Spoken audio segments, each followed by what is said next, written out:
بسم اللہ الرحمن الرحیم.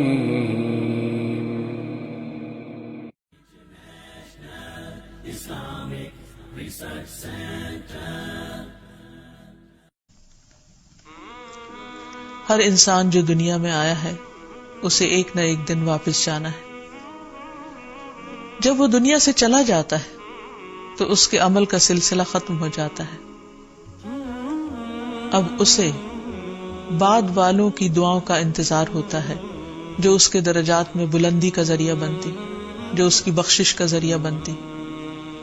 اور ہر مسلمان کا یہ حق ہے کہ وہ اپنے مردہ بھائی کے لیے، دنیا سے جانے والے کے لیے بخشش کی دعا کرے، کیونکہ ہر انسان ایک نہ ایک دن جانے والا ہے، اور وہ اپنے لیے جو چاہے وہی دوسرے کے لیے پسند کرے، کیونکہ ہر جانے والا جانے کے بعد سب سے زیادہ جس چیز کا محتاج ہوتا ہے وہ پیچھے والوں کی دعائیں ہیں.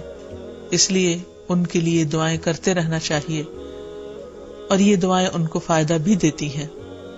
حدیث میں آتا ہے، رسول اللہ صلی اللہ علیہ وسلم نے فرمایا، مرنے کے بعد انسان کے اعمال کا سلسلہ منقطع ہو جاتا ہے سوائے 3 چیزوں کے جن کا ثواب میت کو پہنچتا رہتا ہے. صدقہ جاریہ، یعنی ایسی جگہ مال لگا جانا جس سے انسانوں کو فائدہ پہنچتا رہے اور میت کو ثواب.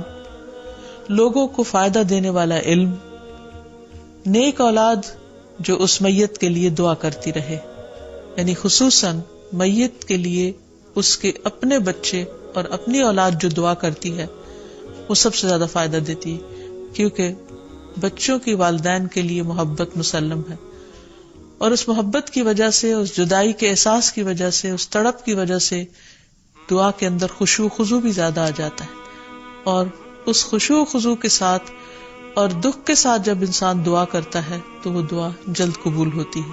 لیکن اس کا یہ مطلب نہیں کہ صرف اولاد ہی کی دعائیں فائدہ دیتی ہیں، تمام مسلمانوں کی دعائیں فائدہ دیتی ہیں. اس لیے ہمیں اپنے والدین کے لیے بھی دعا کرنی چاہیے اور تمام مومنوں کے لیے، جیسے کہ اس دعا میں آتا ہے، ربنا اغفر لی ولوالدی وللمؤمنین یوم یقوم الحساب، کہ اللہ مجھے بخش دے، میرے والدین کو بخش دے اور سارے مومنوں کو بخش دے. تو اس سے پتہ چلتا ہے کہ سب کی بخشش کے لیے دعا کرنا ضروری ہے. یہ دعائیں میت کے درجات کی بلندی کا باعث بھی بنتی ہیں.